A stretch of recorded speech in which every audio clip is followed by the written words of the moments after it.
Y dice así David en el versículo 12: aún las tinieblas no encubren de ti y la noche resplandece como el día. Lo mismo te son las tinieblas que la luz. Porque tú formaste mis entrañas, tú me hiciste en el vientre de mi madre, te alabaré porque formidables, maravillosas son tus obras. Estoy maravillado y mi alma lo sabe muy bien.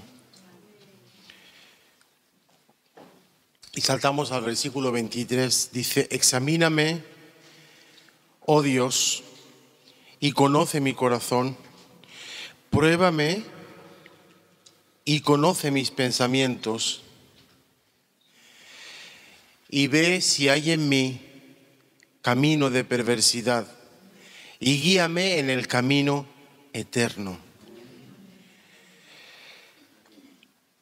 No sé cuánto tiempo hace que tú no has hecho esta clase de oración a Dios, que te has puesto delante de Él y le has dicho: Señor, realmente las tinieblas no encubren nada, todo lo ves, todo lo que hay en mi corazón, todo lo perverso, todo lo malo, tú lo has visto, todo lo que nadie ve, todo lo que está en secreto no es oculto delante de ti, no es secreto delante de ti.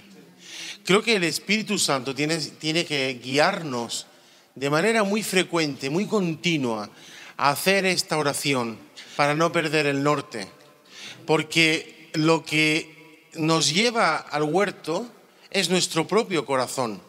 Lo que nos estropea espiritualmente es nuestro propio corazón. Dice el Señor mismo que lo que contamina al hombre no es lo que entra en él, sino lo que sale del corazón del hombre. Por tanto, la oración que hace David en el Salmo 139 es una necesidad desesperada.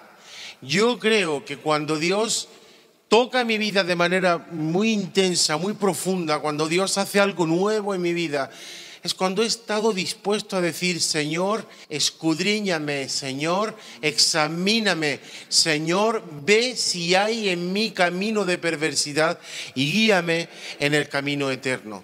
Y con toda seguridad hay camino de perversidad en nuestros corazones, con toda seguridad, porque no estamos glorificados, no hemos llegado a la meta todavía.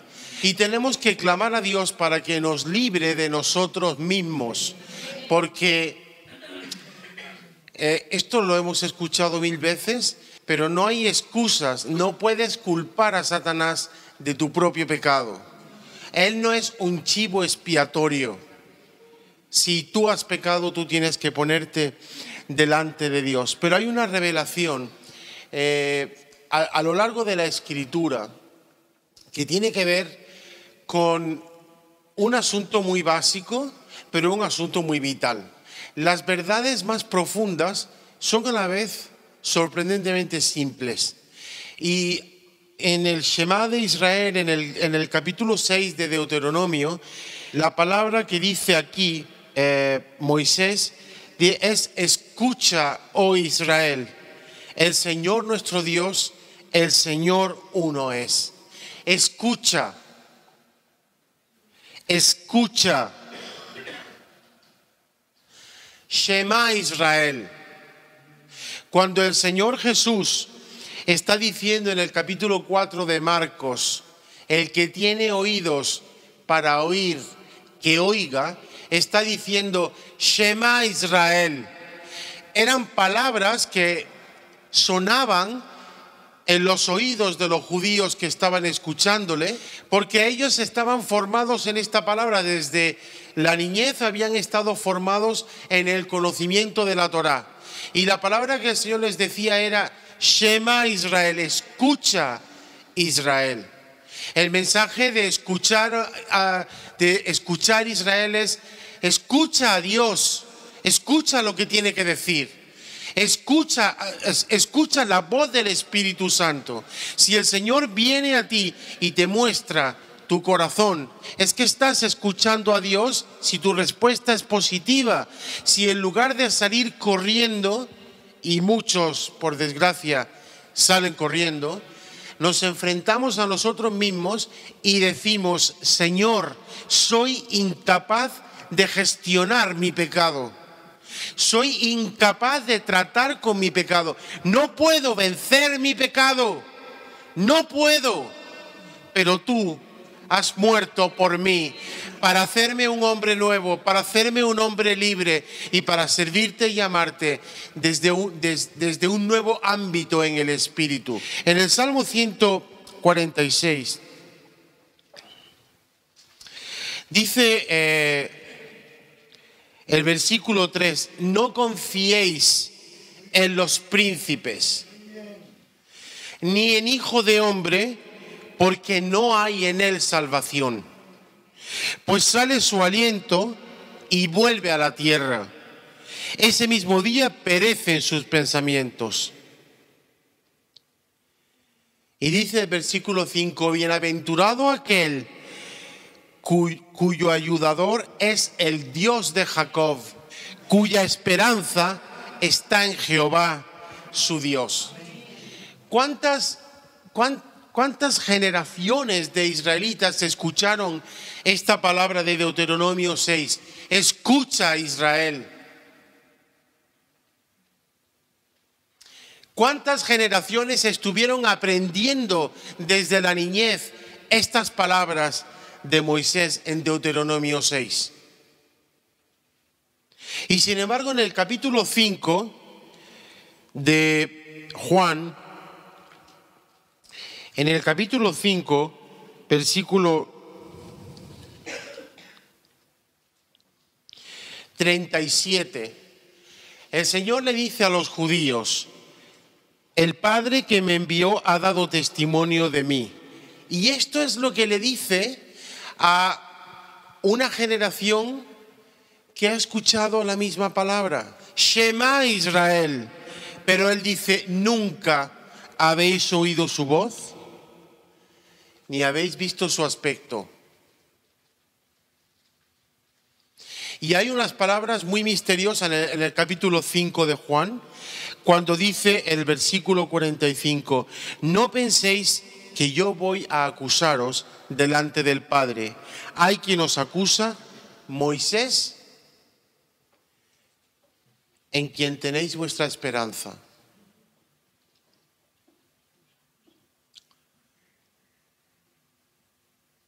Tenían su esperanza puesta en Moisés, pero no creían en él. Eso es lo que dice textualmente el Señor Jesús: porque si creyeseis a Moisés, me creeríais a mí, porque de mí escribió él. Es muy fuerte esto, porque habían puesto su esperanza en Moisés, pero no creían en las palabras de Moisés. Y en el Salmo 146, que es que lo acabamos de leer, y esto es una exhortación tremenda. No vaya a ser que haya aquí en el camino alguien que piense que tiene algo ganado porque está aquí, que tiene algo ganado porque tiene una amistad con el pastor, que tiene algo ganado porque, es que asisto a una congregación que hay miles de youtubers que siguen lo que se predica aquí. Dice, lo acabamos de leer en el Salmo 146. Bienaventurado aquel cuyo ayudador es el Dios de Jacob, cuya esperanza está en Moisés. ¿Qué dice el Salmo? Dilo, hermano, dilo. Cuya esperanza está en el Dios de Jacob, en Jehová su Dios, en el Señor. ¿Dónde está tu esperanza? Porque si tu esperanza está puesta en Moisés, estás perdido. Y porque, ¿qué clase de esperanza es aquella esperanza que pones en alguien en quien no crees? Si hubieran creído a Moisés, esa esperanza habría sido salvífica, pero no creían las palabras de Moisés. Y la palabra de Moisés es: Shema Israel, escucha Israel. ¿Qué es lo que hace diferente a ese pueblo del resto de todos los pueblos? Que tenían que habían sido escogidos por Dios para escuchar a Dios. ¿A quién le ha dicho Dios esa palabra de entre todos los pueblos de la tierra? Solamente al pueblo de Israel. Escucha, oh Israel, el Señor nuestro Dios, el Señor uno es. Y el Señor dice en Marcos 4:9, el que tenga oídos para oír, escucha, Shema Israel. La prueba del amor de Dios por su pueblo es que Él quiso ser escuchado. Pero el pueblo no quiso escuchar. Este es el drama de Israel. Pero es el drama de la iglesia igualmente. Porque hay muchos que tienen puesta su esperanza en las palabras de Jesús, pero no creen en Él. Porque hay muchos que Jesús lo tienen en la boca todo el día, pero sus corazones están llenos de perversidad, están llenos de maldad. Cuando lo que dice aquí en el Salmo 146, Jehová liberta a los cautivos, Jehová abre los ojos a los ciegos, Jehová levanta a los caídos, Jehová ama a los justos, Jehová guarda a los extranjeros. ¡Oh! Los que sois extranjeros lo sabéis, y yo soy extranjero la mayor parte de mi vida también. Al huérfano y a la viuda sostiene. ¿Y los huérfanos? ¿Y las viudas? ¿Y las viudas? ¿No lo sabéis esto? Él guarda a las viudas, Él guarda al huérfano, Él guarda a los extranjeros. Y el camino de los impíos trastorna. ¡Aleluya! Este es Dios. Este es el Dios que gestiona mi maldad. Y lo hace dándome oídos para oír, dándome un corazón para escuchar su voz. Si yo no oigo su voz, yo estoy perdido. Si yo abro la palabra y no encuentro en la palabra la voz del Espíritu Santo, estoy perdido. Y esto es lo que le pasaba a Israel. Eran expertos en la palabra, pero su corazón estaba a años luz del Dios de la palabra. Y hermanos, nuestra confianza y nuestra esperanza está en nuestro Dios, que es nuestro Salvador. Dice el Salmo 94, el que hizo el oído no oirá. Pero también te digo algo, si tú amas a alguien, tú lo escuchas. Por eso es que nos va la vida en esto. Si no escuchamos a Dios, estamos perdidos. Si yo no sigo escuchando a Dios después de casi 40 años, estoy perdido, hermanos. Tengo que seguir escuchando a Dios. Y Dios nos da una cosa que se llama días, que son parcelitas de tiempo donde me levanto por la mañana y dice su palabra que sus misericordias son nuevas cada mañana. Y entonces me levanto y digo, y recuerdo, y el Señor me trae su palabra y el Señor me bendice y el Señor me hace escuchar su voz y el Señor me recuerda, ¿sabes qué? Yo soy el que te libro, yo soy el que te guardo, yo soy el que te he libertado, yo soy el que gestiono tu pecado, yo soy el que perdono tus pecados y he hecho tus maldades tan lejos como está el oriente del occidente. Yo soy el que te amo, yo soy el que te guarda. Y eso es fe en acción, hermano. Eso es fe para la vida, hermano. La vida que yo llevo, si no fuera por esto, yo no podría llevarla. Yo vivo por la fe. Porque cada día soy más consciente del cúmulo de incertidumbres que rodean todo lo que tiene que ver con mi vida. Y esto es liberador. Saber que estás rodeado de incertidumbre es muy liberador. ¿Cómo es posible esto? Porque tengo una fe que es un ancla en mi alma y no hay quien me mueva de ahí. Y por eso hago mías las palabras del apóstol Pablo cuando dice que si este tabernáculo terrestre se deshiciere, ¿Qué más da? Si tengo uno hecho no de manos en los cielos. Y esto refiriéndose al propio cuerpo físico. Si me muero, me voy con Él. Si pasa cualquier cosa, estoy con Él. Si vivo, estoy con Él. Si muero, estoy con Él. Y esta es la fe que tenemos que tener, pero ¿estoy escuchando a Dios? Estoy escuchando a Dios, porque es muy fuerte las palabras del Señor en el versículo 37 de Juan. Lo que le dice a los judíos es tremendamente significativo. Muy posiblemente todos estos eran los que se reunían a discutir con él sobre asuntos, entre comillas, teológicos. Y Jesús estaba más interesado en revelarles su propio corazón. Y lo que les dice es sorprendente. Sí, todos venís de la cátedra de Moisés, todos estáis muy versados, tenéis mucho conocimiento. Dice, pero no habéis oído jamás su voz, ni habéis visto su apariencia. Y lo tenían delante. Lo tenían delante. Pero a veces, hermanos, el otro día hablábamos, el viernes pasado en el altar, hablábamos de las bendiciones disfrazadas.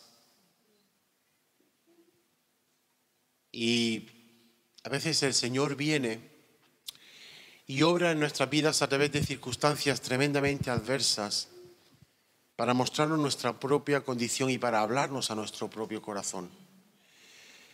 Y estos que eran versados en la palabra no se enteraron de a quién tenían delante.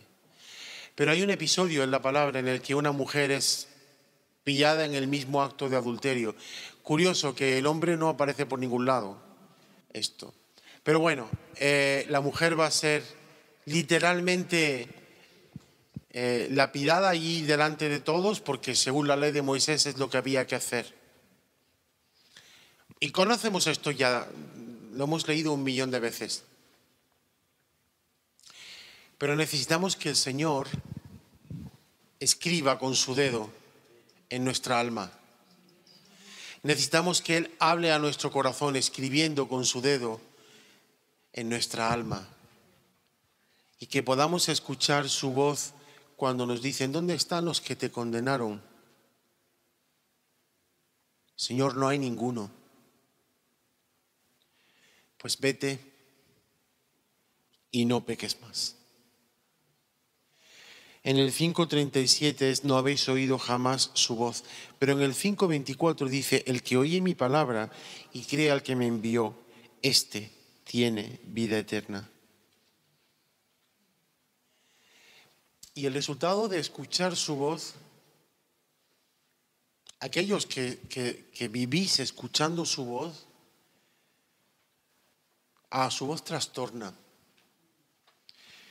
Pero trastorna porque pone pata arriba nuestras vidas, pero lo hace para ordenar nuestros corazones, lo hace para limpiarnos de toda maldad, lo hace para acercarnos más a Él, lo hace para que nos parezcamos más a Él. Pone nuestras vidas patas arriba con circunstancias a veces muy dramáticas, pero son las bendiciones disfrazadas de Dios. Yo recuerdo que hace años yo prediqué un mensaje sobre la adversidad. Y mira, cuando te subes a un púlpito y estás verdaderamente lleno de temor de Dios, la palabra que predicas, en el primero en el que se va a probar es en el que la predica. Y esto fue un domingo, y el lunes me despidieron del trabajo y me dijeron, fuera, no vuelvan más a trabajar. Y fueron años muy complicados, porque fueron 20 meses sin trabajar. 20 meses. Pero si te digo que fueron los años más bendecidos de nuestras vidas. Y comparto esto, ya lo sabéis, porque esto yo lo he dicho muchas veces, pero hace 2 días mi hija estaba hablando con su madre y le dijo, es que el Papa era el hombre más feliz del mundo cuando estaba en paro. Bendiciones disfrazadas, hermanos. Escuchar su voz, el que oye mi palabra y cree al que me envió, tiene vida eterna. ¿Pero qué es la vida eterna? Si es conocerle a Él, no es otra cosa. Si oyereis su voz, dice el autor de Hebreos, no endurezcáis vuestros corazones. No endurezcáis vuestros corazones. Este mensaje, no te creas que es fácil, es bien pesado, porque que Dios nos libre de esto. Pero en el capítulo 29 de Deuteronomio,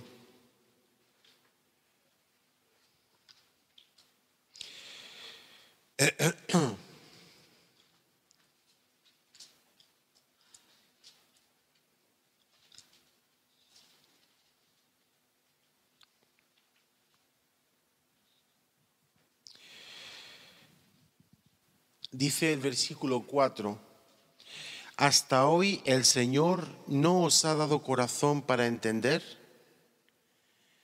ni ojos para ver, ni oídos para oír. Y si toda la Escritura es inspirada por Dios y útil para redarguir, para instruir al hombre en justicia, esto tiene plena vigencia hoy.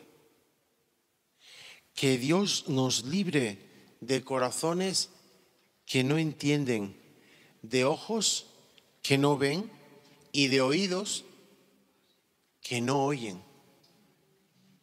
Que Dios nos libre.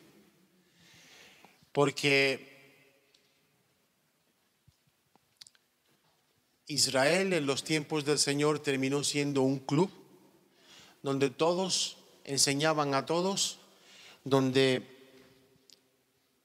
todos se peleaban con todos. Había saduceos, fariseos, seguidores de Juan el Bautista, había celotes, había herodianos, estaba el Sanedrín. Era una mezcla. Era un batiburrillo, pero bien hermoso. Y hermanos, esto a mí me recuerda mucho a lo que hay hoy día aquí. No me refiero aquí, me refiero a la iglesia por todas partes. Es que yo creo esto, es que yo creo que no hay que levantar las manos, es que yo creo que el don de profecía ya no existe, es que yo creo que... Y estos grupos estaban en completo desacuerdo en temas teológicos. En temas como la vida eterna, los ángeles, la resurrección, y se reunían por las noches para discutir y discutir y discutir. ¿Y será este el Mesías y no lo será?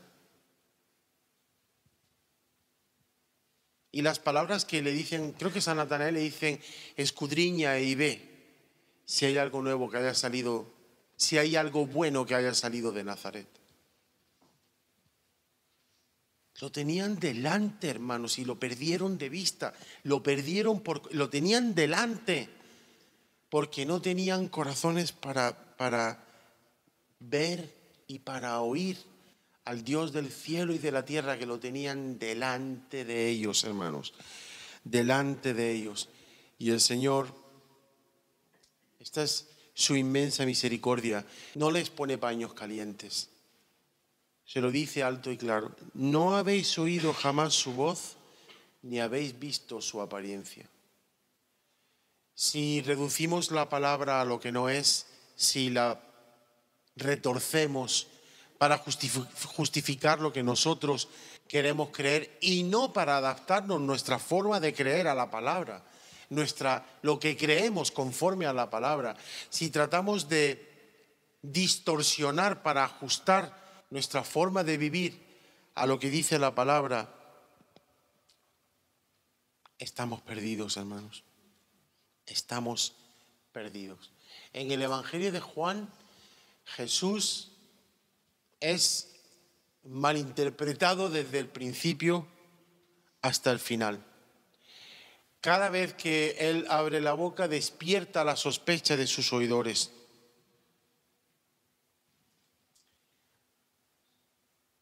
¿Te imaginas que cuando Él habla a su iglesia, nuestra reacción sea sospechar? Pues lamento decirte que algunos sospechan.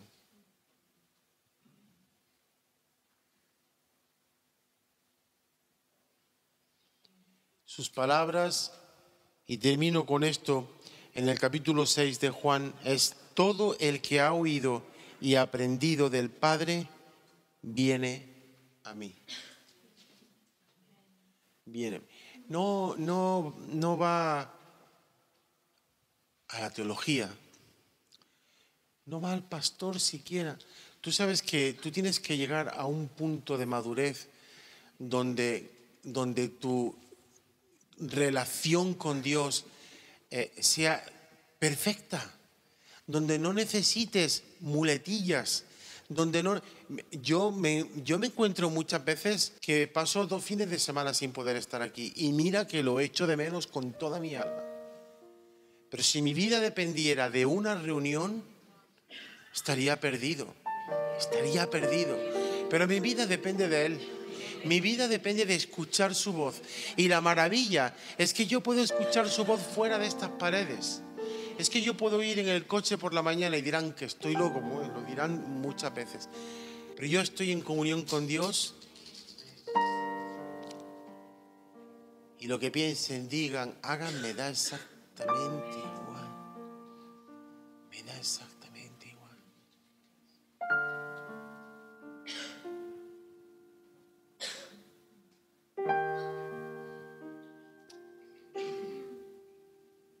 ¿Qué vamos a hacer nosotros, hermanos?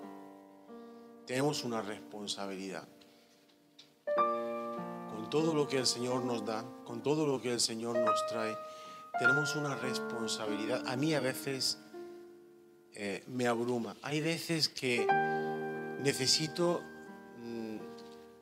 la tranquilidad de llegar al hotel y de ponerme a escuchar la palabra, ponerme a escuchar el mensaje predicado, porque me da temor de escucharlo en el taxi o en el coche, y paso muchas horas atravesando ciudades y horas por tráfico espantoso, como no podéis imaginar, infinitamente peor que en Barcelona. Y me digo a mí mismo, no, esto es muy solemne, no puedo escuchar esta palabra rodeado de 1000 estorbos, rodeado de 1000 distracciones. Entonces digo, cuando llegue al hotel, pero ¿cuál es nuestra actitud con la palabra? ¿Cuál es, no solamente con la palabra escrita, con la palabra predicada? Porque hay tanta palabra, hermanos. Hay tanta palabra que yo me abrumo. Pero que Dios no tenga que decir de nosotros jamás: no habéis oído jamás su voz, ni habéis visto su apariencia. Que no diga esto jamás el Señor